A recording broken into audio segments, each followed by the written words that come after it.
Hello there and welcome to the series of Daily Dawn Vocabulary for CSS, PMS, PCS and other competitive exams. आज जिस editorial की हम vocabulary करेंगे उसका title है बरिंग गजा और आज 9 अगस्त 2022 है. So let's get started. पहला वर्ड है न्यूज़ पीक. वो ये न्यूज़ से है या न्यू स्पीक भी आप इसको कह सकते हैं, न्यूज़ पीक भी आप इसको पढ़ सकते हैं. न्यूज़ पीक ये नाउन है. इसका मतलब है language that is not clear और ऑनेस्ट. एक ऐसी ज़बान यानी अल्फाज हैं, ऐसे अल्फाज जो वाज़े ना हो या जो मुखलिसा ना हो, जिसमें शैतानी हो. For example the language that is used in political propaganda.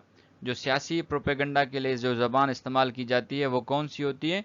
वो न्यूज़ पीक ज़बान होती है, न्यूज़ पीक लैंग्वेज होती है.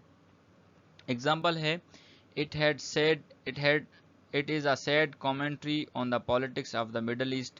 कह रहा है कि इंतहाई गम की बात है या गम की कॉमेंट्री है, बात करना है मिडल ईस्ट पे, कि that even its most tragic human stories get defaced and buried under news speak. कि वहाँ पे जो मजालिम हुए हैं, इंसानी मजालिम की जो कहानियाँ हैं, उनको एक तो फेस से यानी मीडिया के फेस से हटा दिया गया और उनको न्यूज़ स्पीक यानी कि ऐसी लैंग्वेज, प्रोपेगेंडे की लैंग्वेज के अंदर उनको दफन कर दिया गया.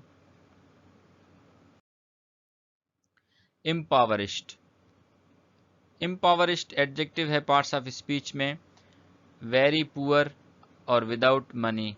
ऐसा शख्स या ऐसा माशरा, ऐसा स्टार्ट ऑफ सोसाइटी जिसके पास पैसे ना हो या जो जिनकी हालत ख़राब हो, गुर्बत वाली हालत हो, उसको भी इम्पावरिश कहते हैं. उर्दू में इसका माना है गुर्बत. Example history then repeated itself. History ने अपने आप को रिपीट किया. With a new cycle of violence revisiting one of the most impoverished places in the world. जो वायलेंस के जो साइकिल है तशद्दुद का, वो दोबारा आ रहा है दुनिया की सबसे ज़्यादा गरीब मुल्कों में. इम्पावरिश्ड प्लेसेस गरीब मुल्कों में.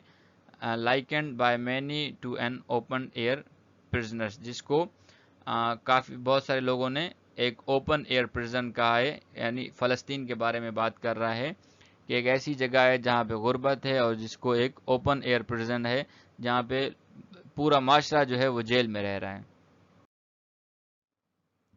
Brush under the carpet idiom है. वैसे आपको पता है जब अंडर द कारपेट, वैसे तो ऊपर कारपेट के ऊपर ब्रश किया जाता है, लेकिन ब्रश अंडर द कारपेट का मतलब है कि to try to stop people from finding about something wrong, illegal, embarrassing, etc that has happened or that you have done. एक ऐसा काम जो गैर कानूनी है या एम्बैरेसिंग है जो आपने किया है, अब आप उसको छुपा रहे हैं ताकि वो लोगों को नज़र ना आए, तो वो होता है अंडर द कारपेट काम, कि आप उसको अब छुपा रहे हैं, लोगों की नज़र में नहीं आने दे रहे. Example one fails to understand how the senseless killing of a child can be brushed so coldly under the carpet.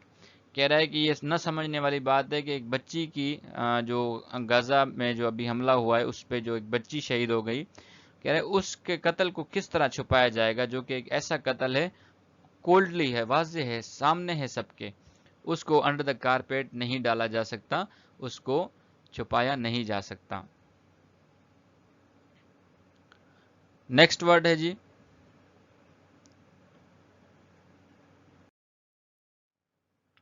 Coldly. Coldly adverb है पार्ट्स ऑफ स्पीच में. विदाउट एनी इमोशन और warm feeling in a way that is unfriendly. बेपरवाही से, लापरवाही से, बगैर किसी emotions के आप जो है, जैसे he killed him in cold blood. Cold blood यानी बेरहम तरीके से किसी को कत्ल कर दिया, हाथ बांध के कत्ल कर दिया. तो कोल्डली भी होता है कि बेपरवाही से, आप उसमें आपके यानी कि कोई मॉरल्स स्टैंडर्ड नहीं है, बल्कि आप बस इनह्यूमनली लोगों को कत्ल कर रहे हैं. वही पिछली एग्जांपल है, one fails to understand how the senseless killing of a child can be brush so coldly under the carpet. यानी एक ऐसी चीज़ है जो बिल्कुल वाजे है, जिसमें सेंसलेस भी नहीं था, उसको इतना कत्ल कर दिया बच्ची को, तो उसको अब کارپیٹ کے نیچے نہیں ڈالا جا سکتا، یعنی اس کو چھپایا نہیں جا سکتا۔ نیکسٹ ورڈ ہے ایکسپیڈینسی۔ ایکسپیڈینسی ناؤن ہے، the fact that an action is useful or necessary for a particular purpose although it may not be fair or right۔ ایک ایسا کام جو آپ کو لگ رہا ہے کہ غلط ہے، صحیح نہیں ہے، لیکن آپ پھر بھی اس کو کر رہے ہیں، کیوں؟ کیونکہ آپ سمجھتے ہیں کہ یہ ضروری ہے یا کسی ایک خاص مقصد کے تحت اس کو کر رہے ہیں۔ خود غرضی اور ضرورت اس کا اردو میں معنی ہے۔ Example: is it a political expediency or a determined disregard for the suffering of the Palestinian people؟ کہ کیا جو یہ ابھی فلسطینی لوگوں کے ساتھ ہو رہا ہے، کیا یہ ایک سیاسی ضرورت ہے یا سیاسی مفاد ہے، سیاسی خود غرضی ہے، یا یہ جو فلسطین لوگوں کی جو سفرنگ ہیں ان کو ڈس ریگارڈ کرنا ہے، ان کو آپ نے جان بوجھ کر کے اس کو پس پردہ ڈال دینا ہے اور اس کو کنسیڈر نہیں کرنا۔ ریکنسائل۔ ریکنسائل ورب ہے پارٹس آف اسپیچ میں۔ ریکنسائل سم تھنگ ود، یہ فریز استعمال ہوتا ہے، اس کے ساتھ ود بھی لگتا ہے۔ To find an acceptable way of dealing with two or more ideas needs that seem to be opposite to each other، کہ دو چیزیں ہیں یا دو نظریات ہیں جو آپس میں کنٹراسٹ ہیں، آپس میں الگ الگ ہیں، تو آپ کس طرح جو ہے ان دونوں میں موافقت کو، یعنی دونوں کی سملیرٹیز چیزوں کو نکال کے اس کو ایکسیپٹیبل وے میں بنانے کی کوشش کرنے کو کہتے ہیں ریکنسائل۔ موافقت کرنا ہے، موافقت کرنے کہتے ہیں کہ آپ کسی چیز کو ایکسیپٹ کر رہے ہیں اور اس کے ساتھ چلنے کی کوشش کر رہے ہیں۔ Example: how does one reconcile it with the breathless reportage of Russian excesses in Ukraine, both perceived and actual, where every act of aggression is dissected and put under the media's microscope so that the world can be told just how morally depraved the Russians must be seen to be۔ کہہ رہے کہ یہ کس طرح جو دوہرا معیار ہے، یعنی کہ ایک طرف فلسطین کا مسئلہ ہے تو وہاں پہ جو ہے کوئی میڈیا رپورٹ نہیں ہے، اور دوسری طرف جو رشیا یوکرین میں مظالم کر رہا ہے تو اس کو جو ہے بڑا چڑھا کر رپورٹ کیا جا رہا ہے، اور اس میں جو ہے بالکل یہ کوشش کی جا رہی ہے کہ اب جو ہے اس کو مزید جو ہے اس کو اٹھایا جائے اور اس کو اچھالا جائے، اور دوسری طرف جو ہے بالکل جو ہے اس کو دبانے کی کوشش کی جا رہی ہے۔ تو یہ دونوں اپوزٹ آئیڈیاز کو کس طرح ریکنسائل کرنے کی کوشش کرنے کو کہتے ہیں۔ ڈپریوڈ۔ ڈپریوڈ ایڈجیکٹو ہے پارٹس آف اسپیچ میں، مورلی بیڈ، بہت برا، اخلاقی طور پہ جو چیز بری ہوتی ہے اس کو کہتے ہیں ڈپریوڈ۔ سینونم: وکیڈ اور ایول، یعنی کہ بہت ہی چالاک اور جو شیطانی قسم کا کام ہوتا ہے اس کو کہتے ہیں ڈپریوڈ۔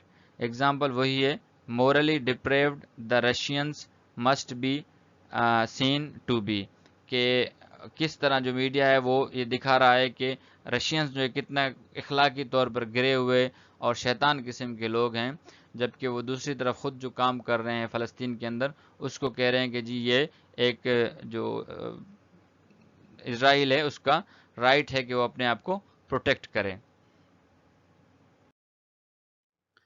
فیلٹر۔ فیلٹر ورب ہے پارٹس آف اسپیچ میں، to speak in a way that shows that you are not confident, ہچکچانا یا جو اصل بات ہے اس کو کہنے سے گھبرانا یا بات میں ڈنڈی مار جانا، اس کو چھپا دینا، اس کو کہتے ہیں falter. Why does the same media falter and fail when expected to speak up about the excessive and brutal violence visited again and again on the people of Gaza؟ کہہ رہے ایک طرف جو میڈیا ہے وہ یوکرین پہ جو ایگریشنز ہیں رشیا کی اس کو بڑا چڑھا کے بیان کرتا ہے، لوگوں کو بتاتا ہے کہ رشیا کس طرح جو ہے وہ ایگریشن کر رہا ہے، لیکن وہی میڈیا وہ ہچکچاتا ہے، وہ ناکام ہو جاتا ہے، وہ چیزوں کو چھپاتا ہے جب باری آتی ہے کہ غزہ میں کس طرح اسرائیل جو ہے بار بار لوگوں پہ تشدد کر رہا ہے اور مظالم ڈھا رہا ہے، تو وہی میڈیا جو ہے دوہرا معیار، ڈبل اسٹینڈرڈ جو ہے بنا لیتا ہے اور حقیقت کو بتانے سے ہچکچاتا ہے۔ गेटो, ये गेटो लाइक सिचुएशन है, इसको थोड़ा सा कॉम्प्लिकेट है, इसको समझने की कोशिश कीजिएगा। ये नाउन है। An area of city where a particular type of people live separately from the rest of the population, शहर का एक ऐसा इलाका जहाँ पे किसी खास किस्म के लोग रहते हैं और वो उस शहर की दूसरी पॉपुलेशन से, आबादी से अलग होते हैं। For example, people of the same race, ethnic और ग्रुप और बैकग्राउंड, यानी एक ही ग्रुप के, एक ही एथनिक और एक ही कौम के जो लोग हैं वो उसी एक ही शहर में दूसरों से अलग रहते हैं, तो उसको कहते हैं गेटो। लेकिन यहाँ पे गेटो लाइक सिचुएशन जो है फ़लस्तीनियों के लिए इस्तेमाल हुई है कि जो लोग हैं वो रह रहे हैं गेटो लाइक सिचुएशन में without any means of self defence, Kashmiris अपने ही मुल्क में अजनबी और अनजानों की तरह रह रहे हैं, ये कहना चाह रहा है यहाँ पे गेटो लाइक कंडीशन। रेग टेक, इसमें यह भी एक कॉम्प्लिकेट वर्ड है, मैं आपको समझाने की कोशिश करता हूँ। ये एडजेक्टिव है of a group of people और an organisation not well organised giving a bad impression. देखें, एक होती है किसी भी मुल्क की आर्मी जो लेजिटिमेट आर्मी होती है, जैसे पाकिस्तान आर्मी है, यूएस की है, ब्रिटेन की है, रशिया की है, चाइना की है। ये होते हैं ऑर्गेनाइज्ड, वेल इक्विप्ड, मॉडर्न इनके पास हथियार होते हैं और ये इनके पास मॉडर्न टेक्निक्स होते हैं। जो रेग टेक होता है ये एक ग्रुप ऑफ पीपल होता है या एक ऑर्गेनाइजेशन होती है छोटी सी, यानी वो किसी मुल्क में ऑपरेट कर रही होती है, वो उस मुल्क की आर्मी की तरह या मिलिट्री की तरह ट्रेंड नहीं होती। तो यहाँ पे जो गज़ा के लिए फ़लस्तीन में जो लोग कोशिश कर रहे हैं फ़लस्तीन की आज़ादी के लिए, उस ग्रुप को इसने रेग टैग आउटफिट्स से कंपेयर किया है कि ये रेग टैग आउटफिट्स हैं, यानी ये लोग वो पूरी तरह ऑर्गेनाइज नहीं है बल्कि एक ग्रुप ऑफ पीपल हैं। कह रहा है the comparatively ragtag outfits fighting the Israeli military to do not pose such a grave existential threat that the killing of so many Palestinian has to be justified as punishment for their existence. कह रहा है कि चंद लोग जो Israel से लड़ रहे हैं, ये इतना बड़ा ख़तरा नहीं है कि इसराइल इसको जो है एक इशू बना के तमाम जितने भी फ़लस्तीनी हैं उनको पनिश करे और उन पे इस तरह की बम्बारमेंट करे। तो अब तक के लिए इतना ही। अपना और अपने इस चैनल का ख्याल रखिए। अल्लाह हाफ़िज़।